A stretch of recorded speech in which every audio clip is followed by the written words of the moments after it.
Dostlar merhaba, yeni bir içerikte karşınızdayım. Skippo tarikatının sevgili üyeleri, hepimiz Skippo tarikatına üye olacağız. Öyle gözüküyor. Öyle bir meta geliyor. Aklıma direkt Hindistan geliyor. Hindistan'da adı meşhur tarikat geliyor arkadaşlar. Siz anladınız onu. Rıdvan hoş geldin. Hoş gördük. Yeni kahramanlar geldi. Sezon 6'ya giriş yapmış bulunmaktayız. Oyun sağa gösterip bir nevi sol vurdu. Oyuncuya planları alt üst etti. Büyük ihtimal Apex Arena için meta kahramanlar dizip oradan satış rekorları kırmak istiyor olabilir. Havai fişekler patlıyor zaten. Satış rekorları kırılacak. Güzel bir editim var. Videonun sonlarına doğru. Onu da kaçırmadan izlerseniz sevinirim. Şimdi günden beri bayağı bir kargaşa içinde olduk. İyiydi, kötüydü, iyiydi, kötüydü falan. Ama şimdi detaylı analiz edeceğiz. İyi mi, kötü mü? Burada karar vereceğiz arkadaşlar. Haydi başlayalım. Şimdi kahramanımızın kumandan becerisinden başlıyoruz. Kumandan becerisi. Arkadaşlar şöyle bir aslan koymuşlar. Güzel. Önündeki koni alanında bulunan en fazla üst düşman birliğine kuvvet hasarı verir. Koni alana vuruyor arkadaşlar. %104 ile başlıyor. %161 ile bitiyor. Kudret bonuslu. Bu arada stadı 1.03 kudret stadı arkadaşlar. Gayet yani makul denilecek bir rakam.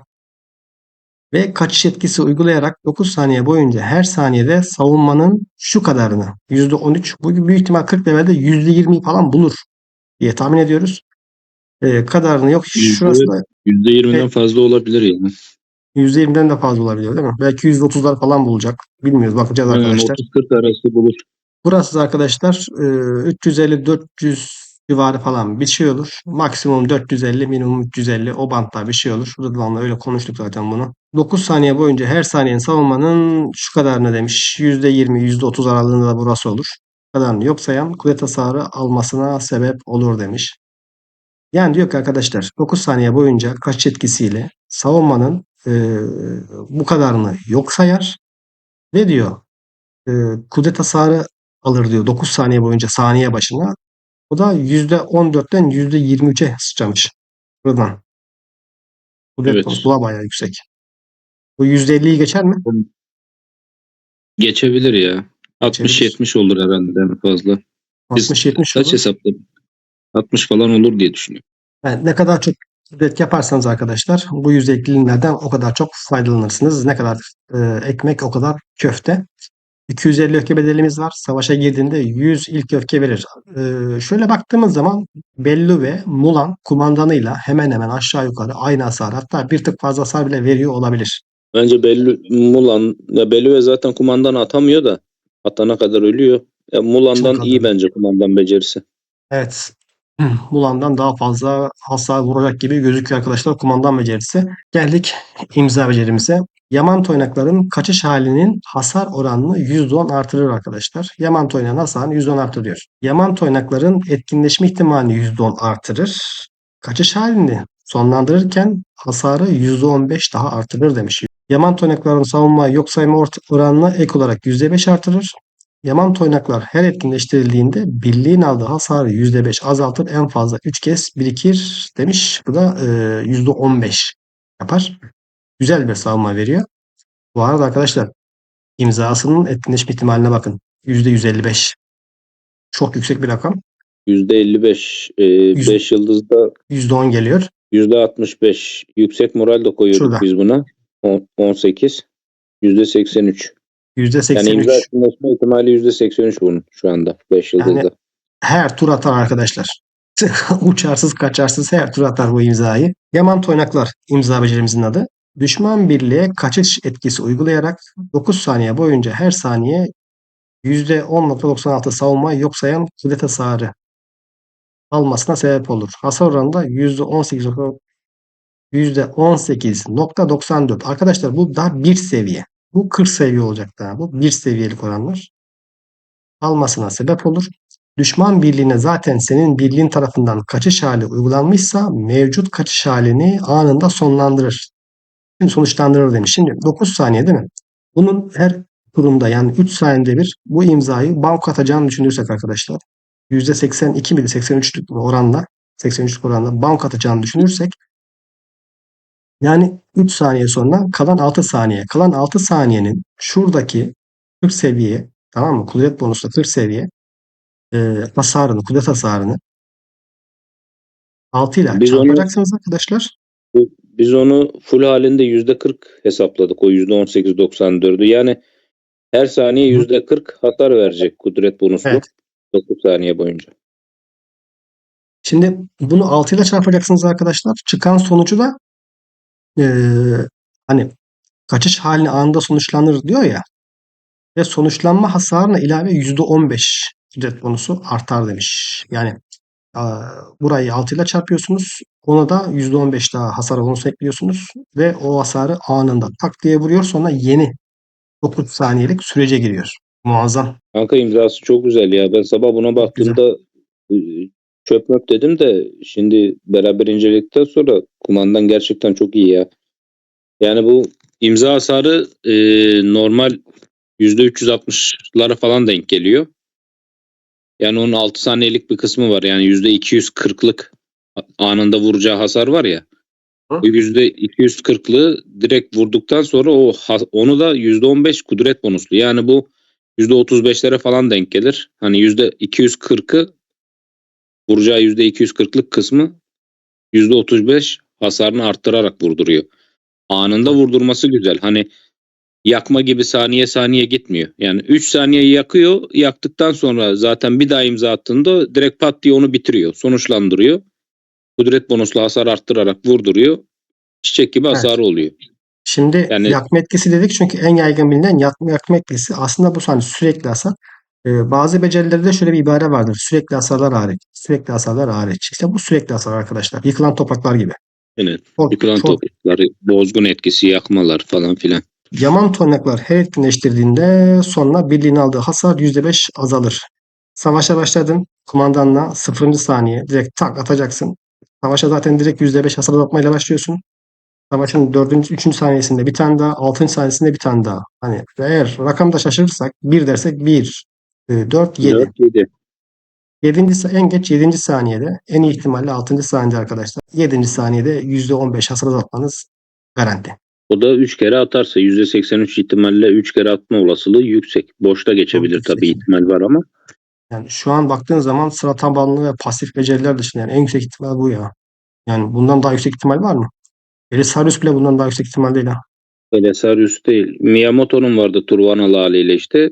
Yani o bile boş geçiyordu. Yeri geliyordu. Yani o 7. saniyeden sonra full'e dönüyordu da. Ama atar Aynen. abi, %83 ihtimal çok yüksek yani. Çok yüksek. 10 turda 7'sini 8'ini atar. Arkadaşlar öyle söyleyelim. 30 saniyede 8 tane görür demek oluyor matematiksel olarak, olasılık olarak. 10'da 8 yani görür. 10 turda 30 saniyede 8 tane imza görür. Görür. Çok güzel bence. Çok güzel. Güzel ya, ben bunu çok beğendim de işte o dizilimi nasıl yapacağım, nasıl edeceğim, bir türlü şu dizilime aklım yatmıyor yani. Dizilimi Çok elimizdekilerle mevcut şekilde oynanabilir olarak önereceğiz ama bu dizilim böyle gitmez. Bu dizilim değişir arkadaşlar. Yani savaşçı okçunun seyri değişiyor. yani İkinci bu aktife döndürdüler. Bunu da aktif aktife becerilere döndürüyorlar. döndürdüler ya. Aynen. Evet. Yani net bence Alparslan'ın kumandan olması lazım. Net bir şekilde yani. Bir Araya tane almış oyunu takipçim ama short video yayınlamıştım. Bir tane takipçim altına yorum attı. Sormuş. Alparslan, Süleyman ya da Ramses Liang. Yani Alparslan, Süleyman, Liang, Alparslan, Ramses, Liang oynanır mı? Oynanmaz. Hele Ramses de hayatta oynamaz. Ramses direkt kumandan. Ramses'in kumandan olmadığı yerde Ramses çöptür arkadaşım. Onu da cevaplamış olayım. Alp Yiğit. İsmini güzel becerilerini. Düşman birliğine kudret hasarı verir arkadaşlar. Kudret hasarınız %160. Etkinleşme ihtimali %30. Güzel. Fena değil. Yani %35 olsaymış daha güzel olurmuş. bu da var Yakışırmış. ya. Yüksek moral yok muydu bunda? Buna yüksek moral takmıyoruz mu? Aynen %48. takıyoruz. %48. Oo, o da güzel. Tabii. %48 arkadaşlar. Etkinleşim ihtimali. Yine yüksek moralle beraber. %160 kudret hasarını direkt yapıştırıyorsunuz. Hedef kaçış halindeyse ki şunu da belirtelim. Savaşa başladığınızdan andan savaşın bittiği ana kadar istisnasız kaçış halinde olacak arkadaşlar. Yani öyle bir ihtimal yok. 9 saniye Aynen. sürüyor etkisi. 9 saniyede zaten senin 3 tane imza atma şansın oluyor. Ya imzayı boş geçse bile kaçış hali devam ediyor 9 saniye zaten. Evet. Boş geçme şansı yok kaçışı. Düşman birliğine kudret hasarı verir. %160.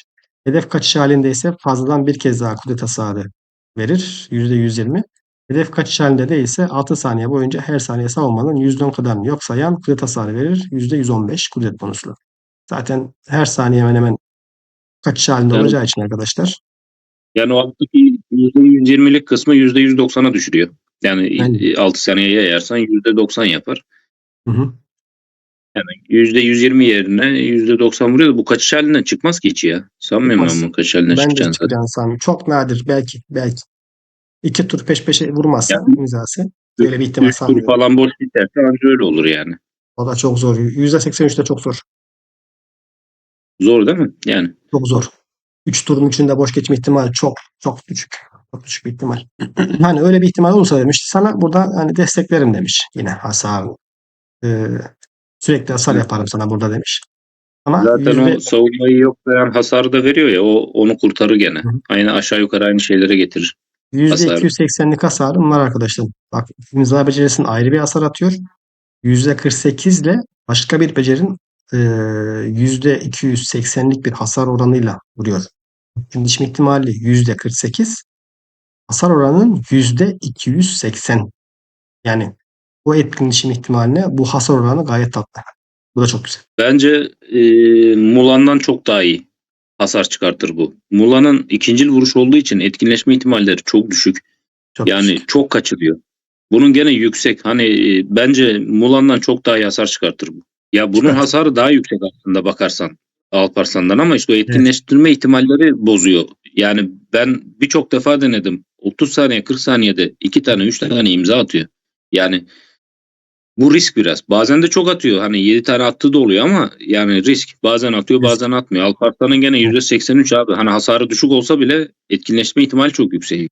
Bizim oyun deneyimimize hani güvenirseniz arkadaşlar istisnalar dışında Mula'nın becerilerini fazla attığı durumlar dışında biz her zaman şunu söyleriz. Sabit olan, garanti olan her şey en iyisidir. Stabil olan her şey en iyisi arkadaşlar. O yüzden Alparslan kumandan olarak oynanır. Çok ben beğendim, çok beğendim. Peki bunun arkasına ne koyacağız? Bunun arkasına arkadaşlar en iyi Fatihliler. Fatih Banko. Üçüncüde Banko. sıkıntı yaşıyor. Üçüncü kahraman.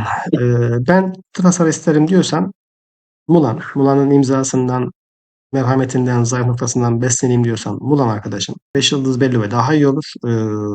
Rıdvan dedi ki kumandana ayı yüzüğü. Çünkü Fatih koyunca Alparslan koyunca şaşalı muhafıza ihtiyaç duymayacaksın. 1.40 level ayı yüzüğüyle 1.40 level aslan Aslan yüzüğü yüzüyle. e, kudret aşıttırması yapacaktır Alparslan'a. Çünkü Velluve'nin imza becerisinden 150 kudret geliyor ve bitmiyor gibi bir şey. Yani pasif beceri Gitmiyor %100 hiçbir zaman. çalışıyor. Her turunda 150 basıyor 6 saniye boyunca kudreti. Bu 150 kudreti aşıtmanın bir yolu var. Bunun mücevherlerinde kudreti düşük tutacaksın. Bununkileri yüksek tutacaksın arkadaşım. Ayı yüzüyle ve aslan yüzüyle bu işi çözersin. Çözdüğün zaman ne olacak? Kara bayrak becerisinden kahramanımıza 120 miydi? 100. 110. 110. 110 kudret vereceğiz. Onun dışında rakibin zırhında 100 azaltacağız. Hani belli belli senaryo için konuşuyoruz. Diğer becerimiz de kanlı ödeme arkadaşlar. Bu şekilde oynayabilirsiniz. Ya da kara bayrak yerine hani bu toplara girmem diyorsan, yüzük toplarına girmem diyorsan arkadaşım kara bayrak yerine kanlı ödeme merhametle oynayabilirsin. Kanlı ödeme merhamet. Çift hasar. Hasarı biraz Zayıf daha nokta da olur. Merhamet de olur. Yani ikisi de olur fark etmez. zayıf nokta %20, merhamet %25 etkinleşme ihtimali biraz daha fazla. Bir de karşı birlik Aynen. hasar azaldıkça şey veriyor. Aynen ikisi de olur Şimdi ya. hı hı. Zayıf nokta hasarı %30 artırıyor. Bu çok güzel bir şey ama etkinleşme ihtimalleri çok düşük ya. Aynen. Yani bazen aslında bazen bakıyorum raporlara da zayıf nokta merhametten daha çok etkinleşiyor. Bazen de merhamet 8 kere etkinleşiyor. Zayıf nokta 2 kere etkinleşiyor. Çok yani Evet. oranlar da çok absürt yani. Ee, Mulanım kötü, bellilerim kötü. Benim bir Atilla'm var diyorsan, Atilla'yı nasıl oynayacaksın? Senin o zaman içgörüyle bir işin kalmıyor. Ee, imzanın tek olayı artık şey oluyor. Senin imzanın tek olayı kumandana 50 kudret basmak oluyor. Alparslan'a 50 kudret vermiş oluyorsun. Savaşçı şarkısıyla da ilave kudret vermiş oluyorsun. Buna ihtiyacın olmayacağı için, çünkü sadece normal saldırılar kritik vuruş yapacaktır. Ee, Buna ihtiyacın olmayacağı için arkadaşım, zırh delici ve savaşçı şarkısıyla da Atilla'yı oynayabilirsin. Ya merhameti alırsın ya zırh deliciyi alırsın. Ben zırh deliciyi almanı tavsiye ederim. En azından yıldızlaması da güzel. Karşının zırhını kıracağı için arkadaşım ne olacak? Tüm düşmanların zırhını 3 saniyede elle azaltacağı için Alparslan biraz daha fazla vurmuş olur. Şu Varsa. anki birlikten çok daha iyi olur bu dizilimler. Alparslan'a gelelim. Büyük ihtimal bunu Türk olduğu için böyle bir ayrıntı verdiler. Arkadaşlar, gereksiz bir ayrıntı var. Bu ayrıntıyı boş yere yazmamıştır oyun. Niye diğer kahramanlarda var yok da bu kahramana böyle bir ayrıntı yazmış. Yaman toynaklar kritik vuruş hasarı vermez. Ben bundan ne anlarım biliyor musun arkadaşlar? Ben bundan şunu anlarım. Aktif okçuda kritik gelecek. Böyle bir ayrıntıya gerek yok yani. Şunu yazmasa bile zaten burada kritik vurdurur diye bir şey yok. Bunu niye yazdılar biliyor musun arkadaşlar? Aktif okçular, kritik okçular geldiği zaman, aktif becerili, kudret tabanlı, kritik okçu geldiği zaman bu kahraman Türk arkadaşlar, Çinliler bu kahramanı metadan çıkartacaklar direkt Alparslan'ı. Sen çık diyecekler. Biz oraya 3 tane kritikli taban destekleyen kahraman dizeceğiz. O kahraman dizeceğiz. Alparslan'ı da oynatmayacaklar. Yani alacaksın, 4 sezon oynarsın. 3-4 sezon oynarsın. Sonra oynatmazlar. Buna Oyun bir, oynatmaz sana. buna bir tane daha destek gelebilir. Yani gelirse aktif beceriyi destekleyen bir okçu. Hı hı. Değişik bir şey gelirse, hasar arttırımlı, savunma yönlü bir şey gelirse oynanabilir. Yani Mula'nın yerine veya Belüven'in yerine koyacağımız. Üçüncü bir komutan daha gelirse daha da güzel olur yani. Şimdi gelelim arkadaşlar. Daejeon Gevum. Ben sabahtan beri WhatsApp grubunda bas bas bağırıyorum. Para tuzağı, para tuzağı, para tuzağı, para tuzağı, para tuzağı.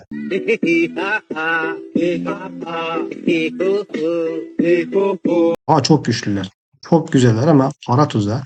Çin'in serverında oynamış bir tane Çinli Kraken. Daejeon çöp tenekesidir. Para tuzağıdır. Sonraki gelecek kahramanlarda üzülürsünüz diyor bu birlik için. Benim de dahil buna. Yazmış adam. Onu da WhatsApp grubuma atarım videodan sonra. Siz de kendiniz görür okursunuz adamın yazdıklarını. Birinci yıldızı ne kazanıyor? İksir ziyafeti yenileme oranı 150 artar. İksir ziyafeti nitelik aktarım oranı kullanım başına %3 artar. O en güzel yanı nitelik aktarması. Onun dışında bir de birkaç şey var. Ama en güzel o. İksir ziyafeti etkinleştirildikten sonra birliğin aldığı hasarı 6 saniyeliğine %15 azaltır demiş. Şöyle baktığınız zaman bir ekran görüntüsü bug'ı var arkadaşlar. Burada 100 diyor. Burada %15. Burası %15 arkadaşlar. Birimlerini yeniler. Yenileme oranı 139. Burası %200 falan olur arkadaşlar büyük ihtimal. 40 seviye olduğunca. %200 olduğunu düşünürsek. Birliğin aldığı hasar 6 saniye boyunca %10 strateji bonuslu azaltır. %15, Strateji bonuslu, o da %15. 30'lara falan denk gelir toplamda bonuslu olduğu için. Bunu bir de bu statlarını kumandana verecek. Bunda stat falan da kalmayacak. Yani onun statları 450'lere falan düşer. Aşağı yukarı 420'lere düşer. 420'lere düşer. 420 çarpı 0.003 35 civar. çarpı 15 artı 15. %34 falan savunması olacak toplamda Ya arkadaşlar. Strateji bunun bunu söyle. bunun imza becerisi bir de aktif beceri, pasif değil. Yani bu %40 etkinleşme ihtimaliyle çalışıyor. Bu çalıştıkça 6 Hı. saniyede bir veriyor. Yani atarsa Evet. imzayı. Ve diğer iki kahramanın stresini ve kudretini demiş ki yani niteliğinin toplamda bu 5. yıldızla beraber arkadaşlar burası %8 falan yapar. Yani toplam kaçıncı yıldızda? 3. yıldızla mıydı? Aynen. %3, %8 desen işte kadarına eşit miktarda artırır demiş. Yani 120, 130'larda strateji verecek karşıya. 130 yani Kudret de karşılıklı bir veriyor kumanda. galiba. Yani 3 kez biriktiği zaman arkadaşlar bunun 3 kez birikmesi için imzayı 3 defa atması lazım. Tutması lazım imzanın. %40'la. Böyle hemen birikecek bir şey değil yani. %40 aslında güzel bir oran. Kumandanın imza becerisi kullanıldığında özelleştirilebilir beceri hasarı %6 artar. Yani bunu Belisarius'ta oynarsan demir toynak %6 artacak arkadaşlar. Özelleştirilebilir becerileri kullandığında ise imza becerisinin etkileşim ihtimali %2 artar. En fazla 4 kez birikir. Kumandanın imza becerisi kullandığında özelleştirilebilir beceri hasarı %6 artar diyor yani demir toynak. Özelleştirilebilir becerileri kullandığında ise imza becerisinin etkinleştirme ihtimali %2 artar. En fazla 4 kez birikir. Şimdi Belisarius Ahsoka'sız. Ahsoka'ya çıkarttığın zaman biliyorsun teneke. Sence bu kaç Yani saniyede bir şimdi, etkinleşir? Anlatsana. kanka şöyle söyleyeyim. Şimdi kumandan imza becerisi kullandığında özelleştirebilir beceri. Yani demir toynağın hasarını %6 arttırıyor. Sen Ahsoka'yı çıkardığında yani boş geçme ihtimali çok yüksek oluyor. Bu hasar arttırımını yani 20. 30. saniyelere kadar full bir şekilde 4 kez birikiyor ya. Hı hı. 30. saniyelerde falan anca alırsın. Ama bak bu alttaki özelleştirilebilir beceri kullandığında etkinleşme ihtimali arttırıyor ya Hı %8. hı. Hı hı. Bak orada çifte saldırı kullanıyoruz. Bu da etkiliyor. Demir toynak kullanıyoruz. Bu da etkiliyor. Yani bu etkinleşme ihtimali çabuk dolar. %8'i bulur. Çünkü hem çift beceriden beslenecek. İlk tur 2 tane atsa 2 Hı hı. birikimi alıyorsun zaten. Öbürkü turda Evet. atsa ikinci turda alabilirsin yani. Aktif şey zaten çok çalışıyor çifte saldırı. Hasarı geç yakalarsın. O da bizim işimize gelmez. Etkinleşme ihtimali %8 alıyor. Yani Ahsoka'nın yerini bence almaz yani. Bunlar yani verdiği hasar arttırımı zaten Ahsoka'nın kendi imzasında halihazırda %20 hasar arttırımı var zaten net. Net. Burada Bir evet de var. Ahsoka Etkileşme çok. ihtimali %25-30 arası veriyor zaten Ahsoka. Yanına yaklaşamaz. Hı hı. Burada vereceği tek şey statlar yükselteceği. Onlar da birikmeli kaç tur sonra verecek. Bir de huzurlu Zaten sınık. tabii ama Ahsoka'yı çıkardığında da Ahsoka şeyin hasarı çok düşecek Belisarius'un. Yani Etkinleştiremeyecek ki. Daha az etkinleştirdiği için vuramayacak zaten. bunu Belisarius William olarak düşünün arkadaşlar. Rajenga'ya koyduğunuz zaman imzası %40'la çalışacak. Bence kötü bir Onun, komutan. onun dışında arkadaşlar istikam kuvvetlendirme de var. Bu beceri güzel ama nasıl güzel biliyor musunuz? Kumandanınız imza attıkça güzel. Yani kumandanınız Aynen. imza atarsa sürekli okey. Her 3 saniyede bir, her 3 saniyede bir atarsa okey. Pasif Ya beceri o tak da tak dolar. kanka yani Ama o da çok zor. %24 verecek sana. O da Ahsoka'nınki Evet. halihazırda %20 net var zaten. Direkt başlar başlamaz veriyor. Bir huzurlu sınavın çalışması için imzanın da çalışması lazım. İmza es geçtiği zaman senin huzurlu sınavında çalışmayacak ki. Aynen öyle. Aynen öyle. Aktif Yani beceriye bağlı. şöyle söyleyeyim. Eğer yani bu birlik para tuzağı birlik arkadaşlar. Bu birlik para tuzağı. Güçlü. Bak beceriler çok güçlü. Ama yani Lubu'yu anlatacağız. Lubu'yu anlatınca orada bir kez daha değinirim. Yani çift kritik, double kritik olacak orada. Kafana çifter çifter kritik yediğin zaman üzülürsün. Yani Lubu'nun olmadığı bir senaryoda okey. Meydanda Lubu'dan uzak durursan okey. Yani direnir, savaşır. Hasarı güzel. Şu bilim çok güzel çünkü. Ama ikincil beceri taktikçi mızrak kullanmıyorsan yani Elizabeth'in yoksa ama Ahsokan varsa yani Ahsokan boştaysa e, Belisarius, William, Ahsoka oynaman daha doğru olacaktır. Buna Yani bulaşma deriz. şunu demeye çalışıyorsun. Sen zaten taktikçi mızrağını yapmışsın. Elizabeth'in Ahsoka'nı yapmışsın. Bu saatten sonra buraya dönülmez. Değil mi? Dönülmez. Dönülmez. Elizabeth'i çöpe atacak halin yok. Yani.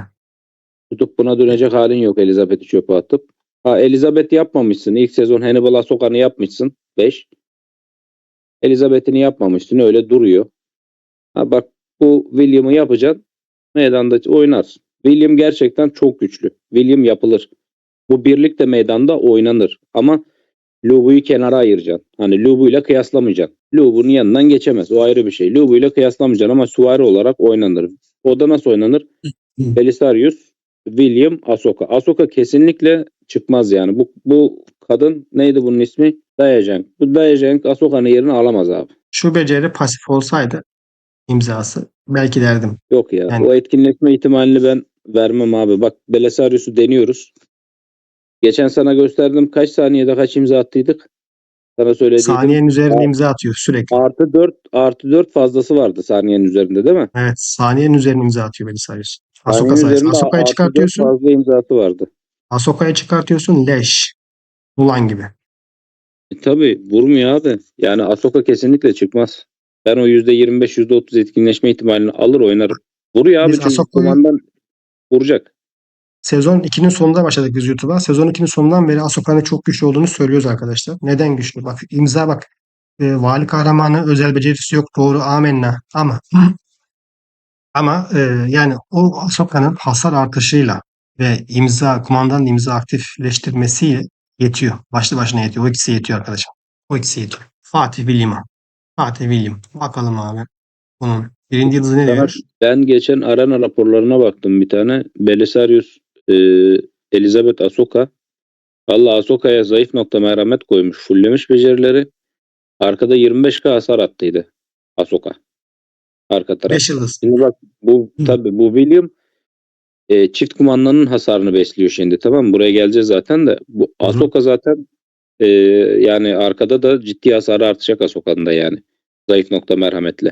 İmza becerisi arkadaşlar, kıyamet muhakemesi. İmza becerisi etkinleştirildikten sonra birliğin hasar azaltımı %10 daha artıyor.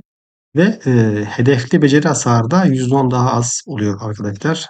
Double double. Yani çifter çifter hasar azaltma alıyorsunuz. Anlatacağız. Üçüncü yıldız. Bir düşman birliği işaretli türde bir beceri kullandığında senin kahramanlarının üzerindeki hasar artışı etkileri bir %5 daha artar. Strateji bonuslu. Çok güzel bir şey. Bir düşman birliği işaretli türde bir beceri kullandığında kahramanların hasar artışı etkileri tüm beceri türlerine uygulanır ve bir %5 daha strateji bonusu artar demiş. Aman En tanrım. güzeli burası zaten. Aynen öyle. Şimdi buradan hemen 5 yıldızımıza bakıyoruz ve bu da bir seviye arkadaşlar. İmza beceriniz arkadaşlar bu arada sıra tabanlı. 6 saniyede bir çalışıyor. Banko çalışıyor. Kahramanların tamamen farklı imza beceri türlerine sahipse. Yani burada Asokan varsa Asoka pasif olacak. Asokan yoksa diğer kahraman alacaksın aktif beceri. Burada Belisarius ikinci. William sıra tabanlı. Asokan varsa pasif. Asokan yoksa Dayan varsa aktif. Yani dört tane beceriden üçünü alacaksın. Pasif beceri alman, Ahsoka koyman şu yönden de William'da daha iyi olur. Kontra atak becerilerden yani Kuros'tan daha az hasar yersin. Bir. Sıra tabanlı mızraktan daha az hasar yersin. Fatih William'ın imzası sıra tabanlı. Ondan da az yiyeceksin. Belisarius kumandan oynayacağın için ya da Hannibal kumandan oynayacağın için o da ikinci vuruşu olduğu için rakip bir Elizabeth Belisarius Elizabeth Ahsoka kompundan daha az hasar yiyeceksin. Yani Ahsoka Buradan da daha koyman burada güzel. Ahsoka koyman buradan da daha avantajlı. 3 tane mızrağın üçüne de anti alıyorsun. Tabii. Kahramanların tamamen farklı imza becerisi türlerine sahipse o beceri türlerini işaretler. Ne dedik? İkincil, sıra tabanlı, pasif dedik Ahsoka'm varsa. Her 6 saniyede bir birliğin alınan hasarını %14.47 azaltır. Bu %20 diye hesapladık değil mi Rıdvan bunu biz? %20 %20 toplamda. azaltır. Aha. 40 seviyede. 40 seviye bir beceride %20 arkadaşlar. Ve işaretli türde becerilerden alınan hasarı 3 saniyene ek olarak %20 daha azaltır. Mesela sen iki tane mızrak tuttu karşına meydanda. Biri Kiros, biri de Belisarius. Ve ikisine birden aynı anda arkadaşım %20 hasar azaltma daha kazanacaksın. Yani %40 hasar azaltma.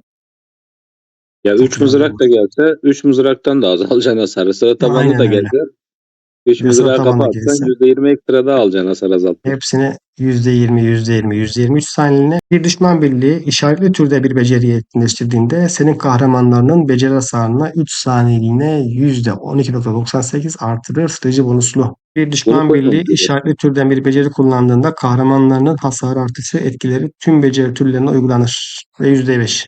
Kanka bak bunun göstereyim sana. Yıldızsız hali %3. Tamam mı? %3. Bu da %5 buradan geliyor. %5'i buradan geliyor. %13. Burada da %12.98 gösteriyor. Bu Daye'nin imzasından %15 veriyor 5. yıldız ama burada %10 gösteriyor ya. Öyle yine bir ekran bug'ı var burada. Bir tane adam sana vurduğu zaman sıra tabanlı olur, pasif olur, ikincil olur. O çark kahramanını koyun, Daye koyarsın aktif olur. Daye ile aktif olur. Fark etmez. Senin Belisarius'un ve Asokan, özellikle Asokan varsa diyorum. Yani çift DPS diyebilirim. Hani 1.5 DPS, 1.5 İskender gibi. %13 daha fazla vurur. Strateji bonusu.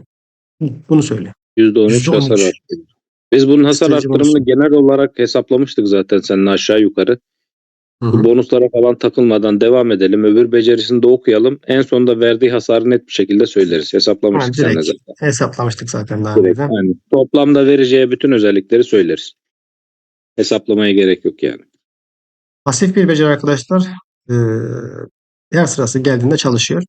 Bu kahraman imza becerisini kullandığında pasif beceriler hariç Kros'un arkasına koymasın diye. Elizabeth'ten ağızları yandı ya daha doğrusu sen yaktın ya Elizabeth'ten ağızlarını. Aynen. Böyle şeyler getirmeye başladılar. Diğer kahramanların imza beceri hasarını %6 artar. Sıcı bonuslu. Beceri türü bu kahramanın imza becerisinden farklıysa %6 hasar artışı. Strateji bonuslu daha kazanır. Bu etki en fazla 4 kez birikir demiş. Yani %48 strateji bonuslu biriktirdikten sonra. aynen %48. O da 6 saniyede bir veriyor. 1, 7 zaten kendi sırası geliyor. 2, 8, 14, 20. saniyede fulleniyor. Kendi becerisi, imza becerisi 6 saniyede bir tetiklenmiyor mu Hı bunun? hı, aynen. 6, Tamam, 12, 6 18, saniyede 24. ikinci Doğru. sıraya koyarsın. İkinci saniye etkinleşir. 8'de 14, 20. 20. saniyede full alıyorum bu etkiyi. 20 saniyede arkadaşlar sen buradan %48 alıyorsun. Strateji bonuslu. Strateji bonuslu. Toplamda Rıdvan biz kaç hesapladık? Hem taht iddiası hem de imzasını. Toplamda dizilimdeki bütün kahramanların hasarını %180 civarı hasar arttırımı veriyor. Ahsoka varsa. Ahsoka da dahil, Belisarius da dahil. Kendisi Hı de hı. dahil. Üçlü hücumu koyarsın ona da bir hasar. Üçünün de hasarını %180 arttırıyor. Hesaplamalarımıza göre aşağısı olur yukarısı olur illaki. Kabataslak hesapladık biz Evet, bunları. artı eksi arkadaşlar %180 İmza hasar artışı becerisindeki var hasar birlikte. arttırımı da dahil buna. İmzasındaki hasar arttırımı ile beraber toplam. Şununla beraber. İmzası %50 falan veriyordu yanlış hesaplamadıysak o Hı hı. civarlarda hatırlamıyorsam. Evet. Yani dip toplamda bu adamın sana verdiği %40 hasar azaltma var. 6 saniyenin 3 saniyesinde. 20. saniyeden sonra da komple verdiği hasar %180 hasar arttırımı komple. Tabii o kademeli kademeli artıyor. 20. saniyede Kademeli biz size olarak artıyor tabii. maksimumunu söylüyoruz. 20. saniyede maksimum arkadaşın %180 artı eksi alıyorsun. Bunun önüne Çok bir tane DPS vali kumandanı gelirse güzel olur mu? Olur. Ama yani Lubu gelir savaşın başında sana eskisinden daha iyi şekilde bir kritik patlatır. Yeni hasar artışlarıyla. Yeni gelen kahramandaki hasar artışlarıyla. Bir o kahraman kritik hasar artışı veriyor. bir Ve bakmışım etki ben yokmuşum. yani bir varsın bir yoksun. Önceden 40K atıyordu. Şu an yani 50-60K atar. Abi bu Zilong. Bizim Mobile Legend'de Hı oynadığımız. hı. Etkisi 15 saniye süren bir yığın bulut ejderi işareti. Bunun zaten olayı bulut ejderi işareti muhabbeti. Bu kumandan koyarsan bu bayağı aktif kalıyor bulut ejderi muhabbeti de. Hı hı. Bunu arkalarda oynatırsan biraz sıkıntı yaşayabilir bu bulut ejderi muhabbeti.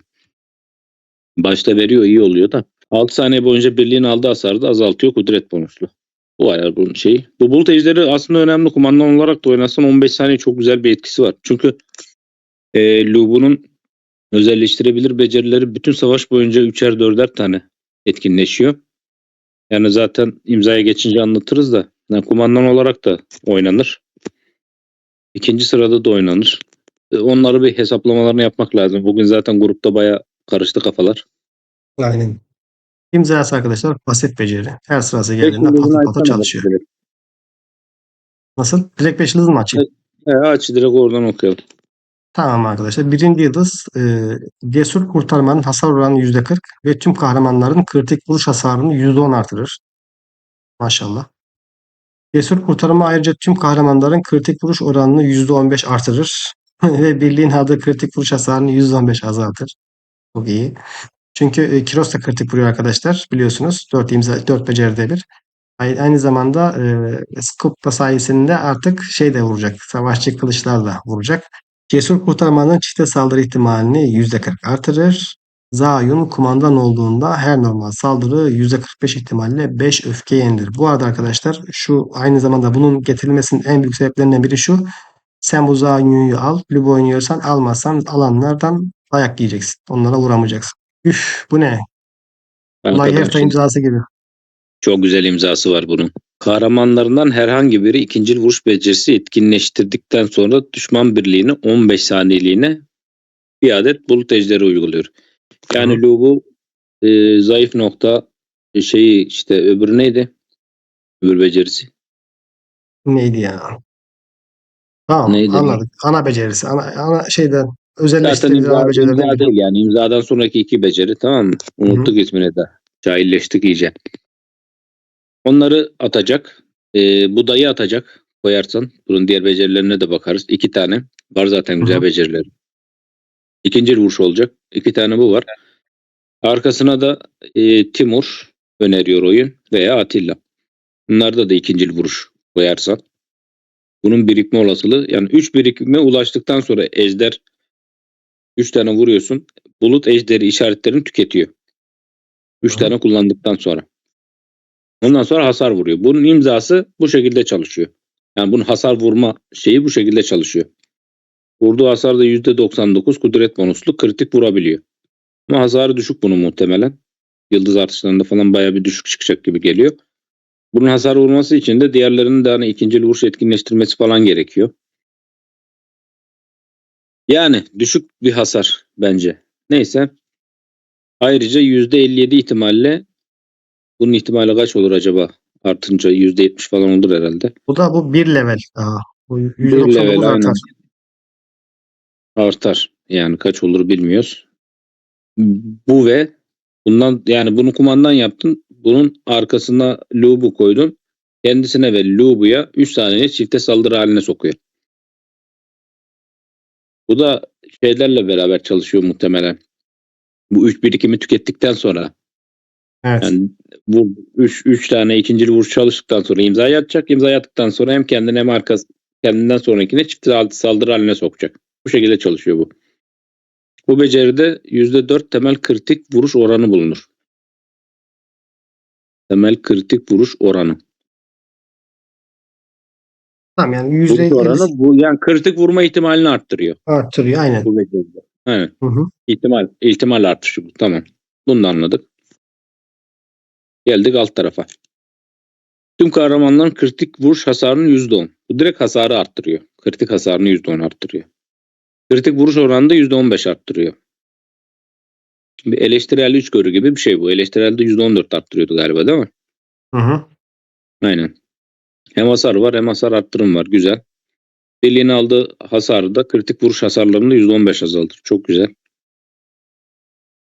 Zanyo öğrendiği özelleştirebilir ikinci vuruş beceri hasarı verdiğinde becerilerin verdiği hasarı %10 azaltır. Kendi vurduğun becerilerin hasarını mı azaltıyormuş bu?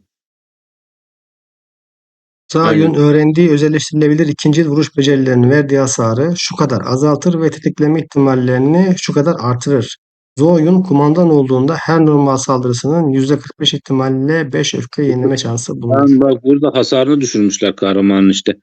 Yani o vuracağı 2 beceri koyacağız ya biz. Mesela kanlı ödemeyle bir becerisi daha var onun, Hı kendi hı. becerisi. Onları koyacaksın. Onların hasarını %10 azaltıyor. Ama tetiklenme ihtimalini arttırıyor. Bu tetiklenme ihtimali de bulut ejderi sürekli aktif olsun diye bir tık Evet. şey yapmışlar. Öbür kısmı da öfke doldurmaydı zaten. Yani kumandan oynanır.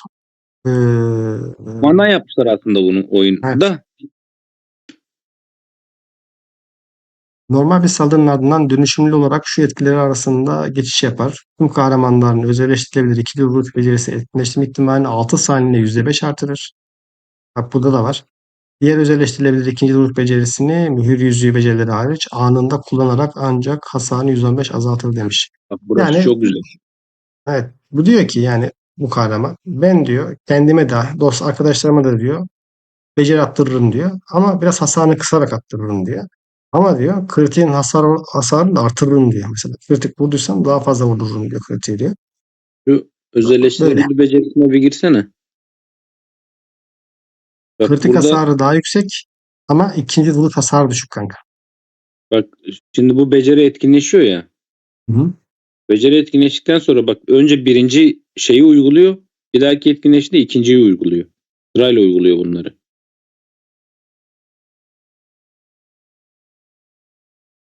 Şimdi bunu bir kere etkinleştirdi. İkinci vuruş beceri etkinleşme ihtimali verdi 6 saniyede %5 verdi. %5. Evet. Hı-hı. İkinciyi Ama etkinleştirdiğinde diğer özelleştirebilir ikinci vuruş becerilerini hemen kullandırtıyor.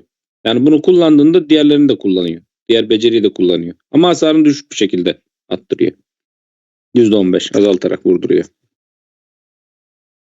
Bu şey için sadece kendi için değil mi? Lubu için de geçerli mi onun şeyi? okuyalım Tüm bir daha. kahramanların. Tamam, tüm kahramanların diyor ya. Lubu'nun da becerisini anında attırıyor. %15 azarını azaltarak ama anında vurdurtturuyor Lubu ya da bir beceri. Ama diyor diğer özelleştirilebilir ikinci vuruş becerisini diyor. Becerilerini demiyor. Becerisini diyor. Kendine diyor. Bunu kendi için mi uyguluyor?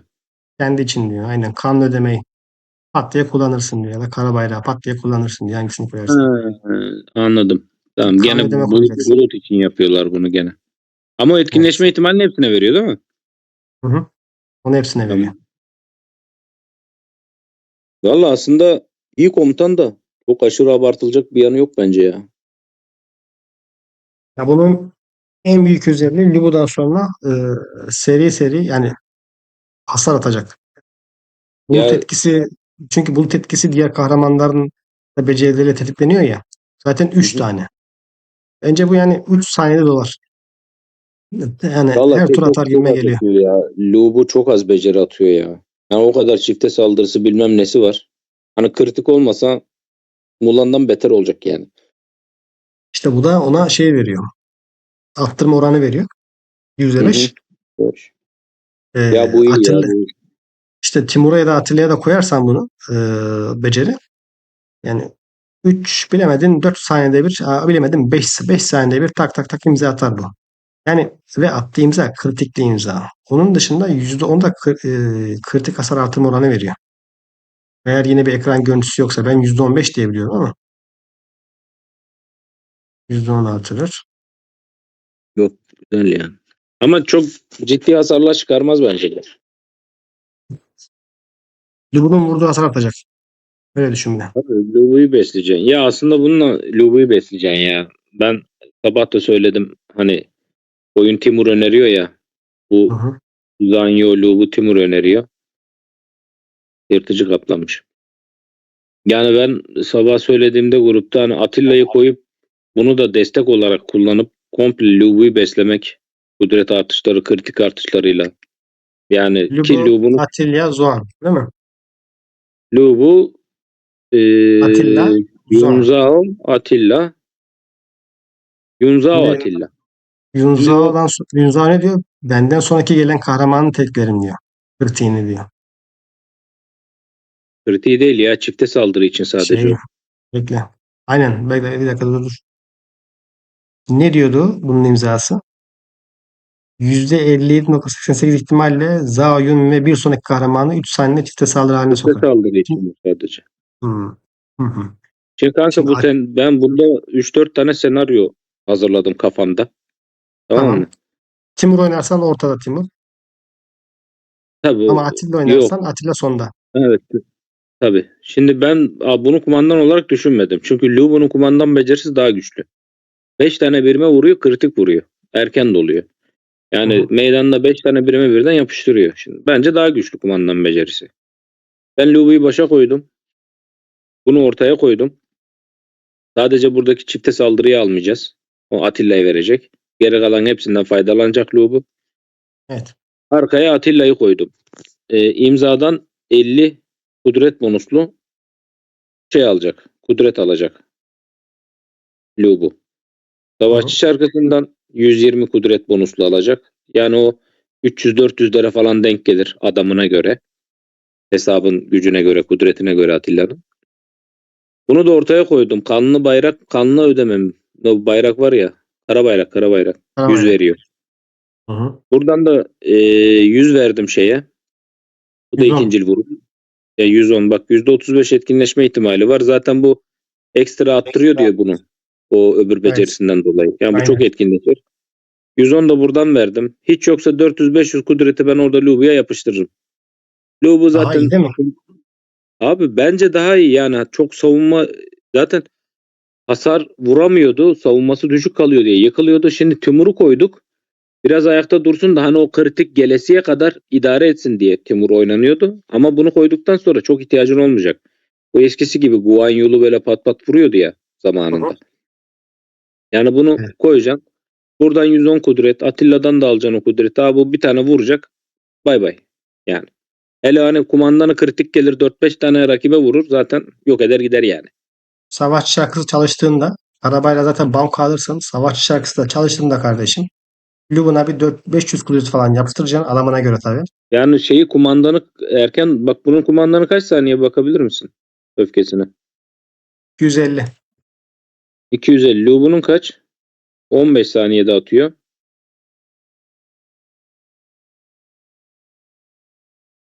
200 ve Bu 100'le 10 başlıyor. saniyede atıyor. Bak 10. saniyede bunun kumandanı 5 kişiye kritik vursun yok eder. Ya kritik Evet. vurmasa bile o kudretle yok eder yani. Ve şöyle bir ayrıntı vardı. Ne diyordu?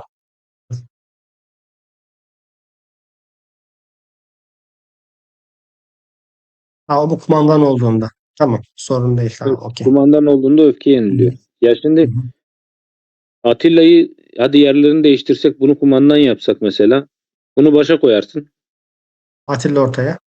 Atilla ortaya, Lubu arkaya olur. Bunun kumandanını Aynen. kullanırsın. Bir şey değişmez. Gene aynı senaryo olur. Bunun kumandanını kullanırsın. Ya bu senaryo da denenir kumandan olarak. Kumandan becerisi olarak denenebilir yani. Zoonyun, Atilla, Lubu ya da e, Lubu, Zoonyun, Atilla. Aynen öyle. Ya ben Timur'u hiç düşünemiyorum burada ya. Sabah gruba da yazdım. Hani ya bunu çıkarsak savunması düşer mi? Abi bu %25 savunma veriyor. Karambole azalarak falan filan hesaplamıştık Hı ya. hı. Evet. Arkadaşlara dedim ya dedim sakin suyu tak. Sakin su yüzüğü tak takmadıysan. Var zaten diyor. Dedim 10 seviye daha yüksel çıkar Timur'u. Yani çok hayatında bir şey değişmez dedim yani. Sakin suyu 20'den 30'a at. Timur'u çıkart. He, bitti gitti yani. Timur'un bu kadar etkisi var abi zaten başka bir etkisi yok ki. Gelen kumandan yapılır. Güçlü kumandan arkadaşlar. Bu kumandan sayesinde sizin ikinci vuruş etkinleşme ihtimaliniz, kritik atma ihtimaliniz artıyor. Onun dışında bu kumandan Atlas sayesinde çok güzel. Lubunus 500-600 ilave kudretleri görüyor. Lubunun yani 500 diyelim 500 kudret alıp üstüne kritik hasarını %10 daha fazla vurduğunu düşünsenize. Bir de Artı şöyle bu bir şey var. kumandan da bu da vuracak artı bu kumandan da vuracak. Bu da vuracak Tabii yani. bu da vuracak. Bir de bunun yapmayan lubular vardır. Mesela kritik hasar azaltması da var. Yani bunu Evet. yapmayan lubular buna vuramayacak mesela. Göz bebeğimiz sezon 6'nın en iyi kahramanı. Sezon 4 Lagerta hala en iyisi. Sezon 6 Skipo çok iyi. Ay, ikisi de mükemmel kahraman ya. Bu savaşçı kılıç var ya tamamlandığı zaman. Yani bir tane kumandan geldiği zaman buna o kumandan geldiği zaman yani o kumandan Kant mıydı? Kunt muydu? O Skipo Lagerta. Üf diyorum. Sırasını da bozdular bu kılıcına. Aslında sıra bundaydı ya. Fatih'teydi sıra zaten. Fatih'in Geçen yerine sezon geldi. kumandanı es geçtiler. Sıra bunda şimdi Ha, aslında doğal olarak da. evet. Kumandanı Miyamoto es hala geçtiler. oynuyor. Ne Oynar ölümsüzmüş ya. Miyamoto ya. Valla. Miyamoto, Arkadaşlar Atilla bunlar adamlarla bütün hepsini hak ediyor yatırdıklarını yani. 6 sezon şimdi oynuyor yani. Secret Boy'a bakıyoruz. Birinci yıldızı. Kumandanın imza becerisini etkinleştirdikten sonra alınan hasar azaltma etkisi %5 daha artar. Bu hal aktifken kumandanın imza aktif becerisinin hasarı %25 artırır. Red bonuslu. Çok güzel değil mi ya? Afrika fethinin fetih haline tetiklenmek için gereken miktar 5'ten 4'e iner. Yani 4 kez olacak şekilde azaltılır. 5'ti 4 iniyor arkadaşlar. Savaşa girdiğinde derhal 6 saniye boyunca fetih haline girer. Her 60 saniyeden fazla bir kez. Ha, şu etkiyi.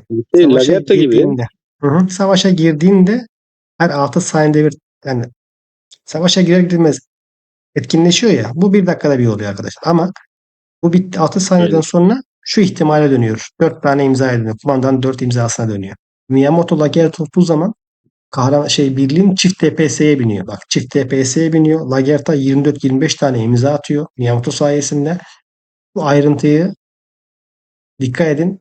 Kritik. Kumandanın imza aktif becerisini etkinleştirdikten sonra birliğin aldığı hasarı 3 saniye boyunca %12.45 azaltır. Bir seviye daha bu. 4 defa tetiklendikten sonra birliğin 6 saniye boyunca fetih haline girer. Bu süre boyunca etkinleştirme sayısı biriktirilmez. Tamam mı? 6 saniye boyunca atılan imzalar yok sayılır. Bu hal boyunca kumandanın imza aktif becerisi kritik vuruş yapabilir. Ha, burada yok sayılır dediğim stack yapmaz, birikim yapmaz.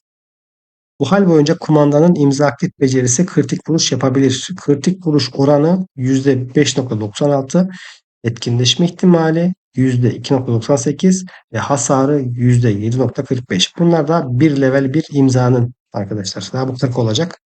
Kudret bonuslu bu arada hasarı. Ya bu etkinleşme ihtimali üzücü biraz ya. Geleceğiz. Ayrıca birliğin beceri hasarı aldıktan sonra derhal birimlerini yeniler. Yenilenme oranı şu kadar demiş. Kudret bonusu her 3 saniyede en fazla bir kez tetiklenir demişti. Şimdi bunun Olursa ne imzası yapar mı? pasif becerisi. Tamam, pasif beceri. Bakıyoruz becerilerine. Kanat susamış, adil yargı, kral nekrosu, tek kişilik organ. Huzurlu sınır koymamışlar bunu. 10 3 saymış, iyi saniyede bir olmamış. yenileme yapıyor ya. O Hı aslında hı. güzel olurdu şey için ya. O hayret. Evet. İlginç. O zaman da var ya, ebesinin ve Fatih'in eksikliğini burada yaşayabiliriz. Savunma Şimdi yönünde. yaşayacağız. Fatih'in eksikliğini savunma yönünde yaşayabiliriz arkadaşlar. Birliğindeki diğer kahramanların imza aktif becerilerini etkileşim ihtimalini %15 artırır. Yani Miyamoto ile Lagerta'nınkini %15 ya da Yodit'inkini %15 ya da Çok Ramses'inkini üst seviyeler %15 çıkacak yani. artırır. Bir imza aktif beceri kullandıktan sonra birliğindeki diğer tüm kahramanların imza aktif beceri hasarını 3 saniyeliğine %15 Kudret bonusu. kudret bonusu. %40 civarı hasar artırım verir iki kumandanın. Zaten bu gelsin, bunu 5 yıldız yapacağız arkadaşlar. Hem Yodit, Skippo ve Lagerta deneyeceğiz. Miyamoto, Skippo, Lagerta deneyeceğiz. Yani ve Fatih. Ramses, Skippo, Liang. Bunların hepsini deneyeceğiz. Kanat tutamış koyacağım. Bu da yenilecek şey gibi. İnce hasar atar. Yeniler. Zaten Aynen. Fatih'in yerine koyacağız ya, biz o kanat tutamışı çıkarmayacağız zaten şeyden, Lagerta'dan. Öyle duruyor. Hı hı. Hasarını arttırdığı için buna da koyacağız. Bu da yenilecek. Şarman gibi olacak bu da. Şarman'a da koyduk ya ortada. Kanka bu şeyde verecek ya. Bunu biraz da trip gibi düşün. Niye Tribunayla trip, niye trip gibi düşün diyorum. Burada %15'lik şey var ya. Diğer kahramanların imza aktif becerilerini etmiş ihtimalini %15 artırıyor. Fazladan imza attıracak. tamam arttıracak. Onu koyacağız Olağan dışı, zaten ya. olağan dışı kan bağla çalışır bunlar. Ha, imza sayısı artarsa diyor. İmza sayısı artacak. Ha, %15 veriyor. olabilir. Olabilir. 3 imza aktif beceri kullandıktan sonra en yüksek kudrete sahip kahramanın kudretini 50 ve hasarını %10 artırır. Miyamoto'nun hasarını artıracaksın burada direkt. Ya da Ben bu Yodit'in. olabilir dediğin gibi, aynen olabilir. Denemek lazım iki beceriyle de. Ya ben şeye takıldım. Kritik oranlarına çok takıldım ya. Kritik vuruş oranı da düşük. Yani ne kadar etkileyecek? Şimdi bunun oranları %75'lere çıkıyor da bunun vereceği yüzde kaç artıyor? Verse 10 verir, 15 verir. Bir de etkinleşme ihtimali de var onun. Yani garanti de vermiyor kritiği. Yalçın, Öyle ben olmuyor sana değil bir mi? söyleyeyim mi? Öyle Ben olmuyor. sana bir söyleyeyim mi? Hı. Bak, çift DPS diyoruz da bak, bu kumandan odaklı oynuyor. Kumandana kritik hasar verdirtiyor ya. Bak burada şu an Yodit canavara dönüşebilir. Miyamoto'lu diyoruz ya, ya kan bağını koyacağız. Bunu koyacağız. Hı hı. Etkinleştirme ihtimali de veriyor %15. İnfazcıyı da koydun. Yani Yodit'in hasarı ciddi hasar artabilir yani. Miyamoto'nun üstüne geçebilir. Bu Yodit'i mutlaka denemem lazım. Yodit'i zaten Yodit'in güçleneceği belli kanka. Belli de. Tamam, bu çok güzel bir şey olacak arkadaşlar. Ya, deneme yapacağımız kompta Miyamoto var 5 yıldız. Yodit 5 yıldız var. Lagerta 5 yıldız var. Liang 5 yıldız var. Ramses 5 yıldız var. Bu da Fatih de Fatih'te 5 yıldız var. Bu da gelir gelmez 5 yıldız.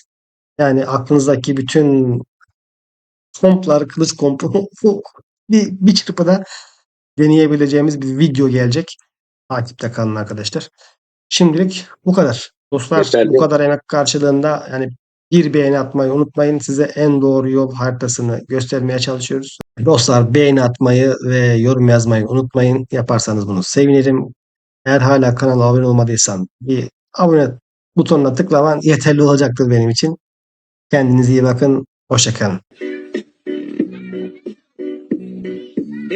Ha ha, ha ha, ho ho, ho ho.